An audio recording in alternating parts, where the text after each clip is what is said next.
আমি আবারও বলে দিচ্ছি জান্নাতীদের মার্কাগুলো শুধু সংক্ষেপে।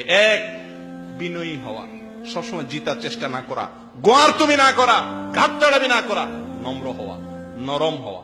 আল্লাহ তৌফিক দেখ। দুই, আল্লাহর ভয়ে গুনাহ ছাড়তে পারা, খারাপ কাজ ছাড়া। এটা বড় কঠিন বিষয় ভাই, সবগুলোর ভিতরে সবচেয়ে কঠিনটা এটা। আল্লাহ সবাইকে তৌফিক দান করুক। যুদ্ধ করতে হবে মনের বিরুদ্ধে, আমি অন্যায় করব না, আমার আল্লাহ দেখছেন। নাম্বার তিন, রাত জেগে আল্লাহর ইবাদত করতে হবে। আমি বুদ্ধি বাতায় দিছি, আর কখন না পারেন রমজানে করবেন ইনশাআল্লাহ।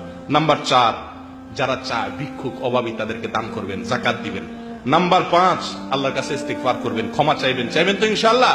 একাকে একটু হাত তুলে কাঁদবেন আল্লাহর কাছে যখন সুযোগ পান। নম্বর ছয়, ধৈর্য ধারণ করবেন, অস্থির হবেন না বিপদে আপদে, অন্য কোন অসুবিধাতে।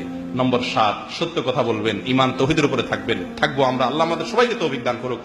নাম্বার আট, আল্লাহর অনুগত থাকবো, অবাধ্য হব না, আমার মালিকের কথা শুনবো, কারোর কথা শুনবো না, বইয়ের কথাও না, বাপের কথাও না, সাদিকের কথাও না, রুমের লোকের কথাও না, আল্লাহ কি বলছেন এটা শুধু দেখবো, বস অন্ধ আল্লাহর অনুকরণে।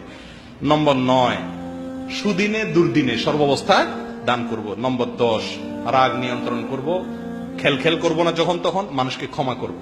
আছে না কিছু লোক মাপ চাইলে বলে আরে রাগ, ওরে মাফ করা যায় না, না এরকম না, মাপ চাইছে ঠিক আছে মাফ করে দিলাম, এটা জান্নাতি লোকের লক্ষণ। নাম্বার 10। 11 নম্বর হলো নামাজে খুশুর সাথে মনোযোগের সাথে নামাজ পড়ার চেষ্টা করবো, ধীরে সুস্থে। নাম্বার 12, অনর্থক ফালতু ফাহিশা কাজ করবো না, যে কাজে কোনো দুনিয়া আখিরাতের লাভ নাই। নম্বর 13, লজ্জাস্থানের হেফাজত করব, অজাগায় অপাত্রে। আজকাল ফেসবুকের যুগে লজ্জাস্থানের বড় বেশি অজাগায় অপাত্রে ব্যবহার হয় ভাই, আল্লাহর ভয়ে এগুলো ছেড়ে দিব। নম্বর 14, শেষ হলো আমানতদারি রক্ষা করব, অঙ্গীকার পুরা করব। আল্লাহ আমাদের সকলকে আপনি তৌফিক দান করেন। জাযাকুমুল্লাহ ওয়া আখিরু দাওয়ানা আলহামদুলিল্লাহি রাব্বিল আলামিন।